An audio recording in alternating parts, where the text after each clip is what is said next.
આજે તો એટલો ટેન્શન વાળો દિવસ ગયો છે કે સમાચાર જોવાનો ટાઈમ નથી મળ્યો. અને તને તો ખબર છે કે મને સમાચાર જોવાનો કેટલો કીડો છે. તો પણ એની માટે આપણે લાંબી વાતો એ ના કરવી ને ટીવી જોવાનું એ કામ નથી ને છાપવું એ નથી વાંચવાનું. એક આ વીટીવીમાં વિડીયો આવે છે ને એ જોઈ લો ને તો બધી જ ખબર પડી જાય આખા દિવસની. સો just let's start it. Let's start. 1 2 3 4. શું છે આ? હું તને ગણતરી નથી ગણાવતી પણ પુણેમાં એક એવો કિસ્સો બન્યો કે એક મહિલાએ એક દારૂડિયાને 25 લાફા મારી લીધા. 25 લાફા? હા. હવે અત્યારે તો તને ખબર છે કે જમાનો એવો છે ને અમુક છોકરાઓ એવું વિચારતા હોય કે ભાઈ હમ તો લડકે જનાબ દારૂ પી કે લડકિયા છેડ લેંગે, પણ અત્યારની નારી બધા પર ભારી. સાચી વાત છે. તો આજે કિસ્સો બન્યો ને પુણેમાં એમ આવ્યું હતું કે એક દારૂડિયો મહિલાને છેડતી કરી રહ્યો હતો.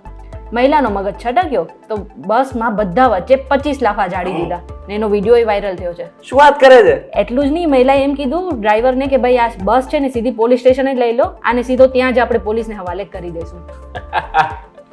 તું દારૂની વાત કરી રહી છે ને તો હજી એક મને દારૂની વાત આપણે શું? એક પેલી શાયરી યાદ છે, સોંગ યાદ છે તને? ક્યું? મુझे पीने का शौक नहीं है, पीता हूं तो बस गम भुलाने को. અરે પણ આ ગુજરાતીઓ ખબર નહીં કેમ દારૂને ભૂલાવી જ નથી શકતા. ફરી એકવાર દારૂ જ પકડાયો છે. ક્યાંથી? અરે પણ પાછો વડોદરાના ભરથાણા જે ટોલ ટેક્સ છે ને ત્યાંથી એલસીબી આખું ટેન્કર ભરેલું જે છે ને દારૂ ભરેલો પકડી ગયો. કેટલાનો માલ હતો? 68 લાખ રૂપિયાનો દારૂ હતો. અને હવે એલસીબી પકડી લીધો છે અને એનો નાશ પણ આગળના ટૂંક સમયમાં થઈ જશે. એટલે જેમ કહેતા હોય ને કે ગુજરાત ડ્રાય સ્ટેટ છે, એને જરાક આ વિડીયો બી પહોંચાડી દેજો. 30% ઉપાધિ થશે બધા. હા. હવે પેલું સાંભળ્યું છે ખુશી મેં તો સબ નાચતે, ખુશ હોય ત્યારે બધા ડાન્સ કરતા હોય, પણ કોઈ બીમાર પડે ત્યારે નાચતા જોયું છે કોઈને? તો શું વાત કરે છે? એવું દોડી હોય? અરે એક એવી બીમારી આવી છે જેમાં તમે બીમાર પડો ને ત્યારે તમે નાચવા લાગો. તને ખબર છે બીમારીનું નામ શું છે? શું છે? ડીંગા ડીંગા. આ બીમારી છે ને, શું છે? ડીંગા ડીંગા. My god. આ બીમારી ભારતમાં નથી થઈ, જો કે તો આફ્રિકાના યુગાન્ડામાં બુંદીબુગ્યો નામ છે ને શહેરનું, ત્યાં થઈ છે.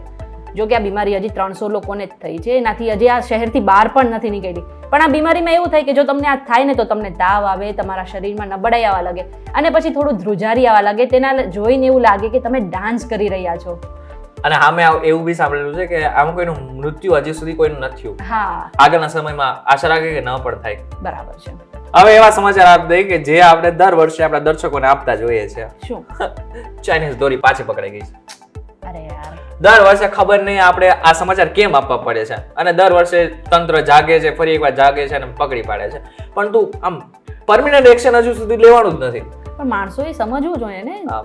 સાચી વાત છે, બટ હવે રાજસ્થાનથી એક ટ્રક આખો સુરત પહોંચી જાય છે અને એમાં લગભગ 8 લાખથી વધુ દોરી હતી. ચાઇનીઝ દોરી હતી અને હવે પકડાઈ ગઈ છે. જો કે એટલું નથી, આની સાથે સાથે વડોદરામાં પણ આટલી જ દોરી પકડાઈ છે. અને હવે જો આ દોરી ખબર નહીં, હજી તો આ પકડાય છે, હજી તો કેટલી ગુજરાતની અંદર ઘૂસી ચૂકી છે આપણે કોઈને નથી ખબર, પરંતુ આની ઉપર પરમિનન્ટ એક્શન જરૂરી છે. માણસોએ સમજવું જોઈએ કે ચાઇનીઝ દોરીનો ઉપયોગ ના કરવો જોઈએ. એક્ઝેક્ટલી. આ લાલચ છે ને બહુ બુરી બલા છે. ભગવાન જીવનમાં ગમે એ આપે, દુશ્મન આપે, પણ લાલચ ના આપે. સાચી વાત છે. ભગવાને જેટલું જીવનમાં આપ્યું એમાં ખુશ રહેવું જોઈએ. જેટલું નસીબમાં લખેલું છે ને એ મળી જ રહેવાનું છે.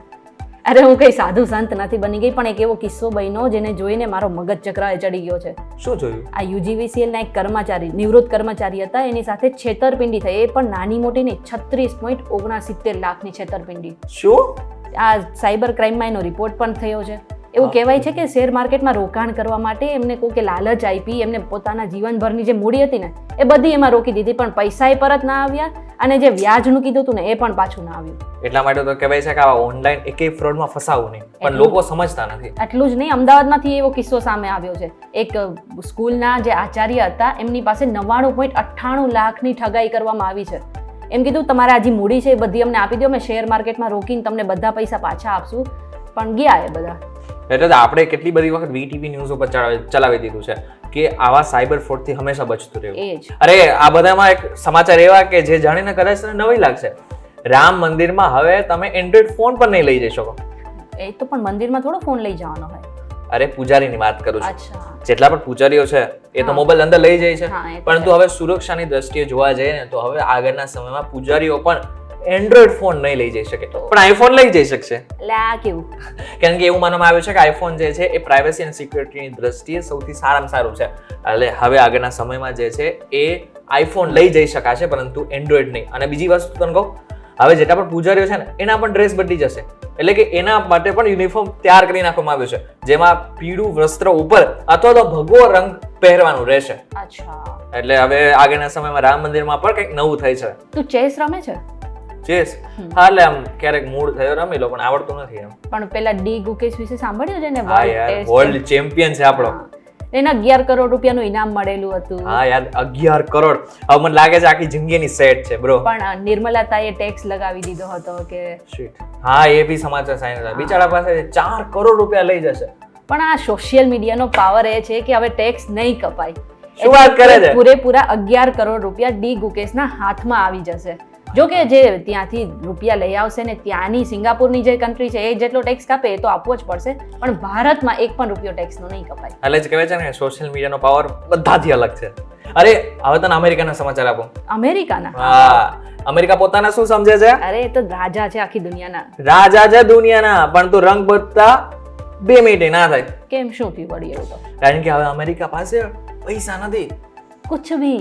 હા, વાત કોઈને કહેતી નહીં. હા, શું છે? પણ હવે એવું છે કે અમેરિકાની જે સંસદ છે ને એમાં બિલ પાસ કરવામાં આવ્યું છે. કેવું બિલ? કે એકચ્યુઅલમાં જે છે એ અમેરિકા પાસે ખર્ચા પહોંચી વળવા માટે પૈસા જ નથી, અને ટ્રમ્પે પણ આનું સમર્થન આપ્યું છે. જો કે આ બિલ હજુ પાસ થવામાં વાર લાગી શકે છે, અને એવું પણ બની શકે કે આ બિલ પાસ પણ ના થાય. એવું છે? હા, અને જો પાસ નથી થયું ને તો ક્યાંથી પૈસા કાઢશે ખબર છે? ક્યાંથી? સરકારી કર્મચારીઓના પગારમાંથી. એટલે પગાર નહીં મળે? પગાર તો મળશે, પણ એના પૈસામાંથી કાઢી લેવામાં આવશે. અચ્છા. એટલે આગળના સમયમાં અમેરિકા જેવા દેશ કે જેને એમ કહેવામાં આવે છે કે અમારી પાસે બહુ બધો પૈસો છે અને અમે દુનિયાને પૈસા આપીએ છીએ, એમની પોતાની પાસે અત્યારે પૈસા નથી. એટલે અમેરિકાને થોડુંક વિચારવું જોઈએ કે બહુ બાપ ના કરવું, હોશિયારી ના કરવી, ક્યારેક નીચે ઉતરવાનો પણ વારો આવી શકે. શું કેવું? તારી પાસે બીજા કયા સમાચાર છે? મારી પાસે ને એક મસ્ત પંચાયત છે. મને ખબર છે પંચાયત આપણે ના કરવી જોઈએ, આપણે તો ભાઈ ન્યૂઝના માણસો છીએ, આપણે તો ન્યૂઝ જ આપવી જોઈએ. પણ પેલું જે ઐશ્વર્યા રાય ને અભિષેક બચ્ચનના છૂટાછેડાની વાત હતી ને, હવે પેલા આપણે મુકેશ કાકાના લગ્નના છોકરાના લગ્નમાં ત્યાં બે અલગ અલગ પહોંચી ગયા હતા, તો અફવા તો એવી ઉડી હતી કે બંનેના ડિવોર્સ થઈ જશે. મેં સ્ટોરી બી ચડાવી હતી. એવું છે? ના ના, એવું તો નથી, પણ હવે ગઈકાલે એ બંને સાથે ફરીથી દેખાયા, એટલે કે આખો બચ્ચન પરિવાર આરાધ્યાનો જે પરફોર્મન્સ હતું ને એ જોવા માટે પહોંચ્યા હતા. વાવ. એટલે મને એવું લાગે છે કે આ તો બધી અફવા હતી, કે પછી ઐશ્વર્યા રાય બચ્ચન પરિવાર સાથે નથી રહેવું, અભિષેક હારે તો બધું સારું જ છે. જે હોય આ બધી પંચાયતમાં આપણે નથી પડવું, આગળના સમાચાર આપણે ધ્યાન આપીએ. હવે એક એવા સમાચાર આપો કે જે કદાચ સાંભળવા નહીં ગમે ઘણા બધા લોકોને. શું થયું? આજે એક ટ્રક, સીએનજી થી ભરેલો ટ્રક સળગી ગયો, અને એના જ કારણે 4 લોકોના મોત થયા. આની આસપાસ જેટલી પણ ગાડીઓ હતી એ બધી સળગી ગઈ. ઉપર જેટલા પણ પક્ષીઓ હતા એ પણ બધા બળીને નીચે પડી ગયા હતા.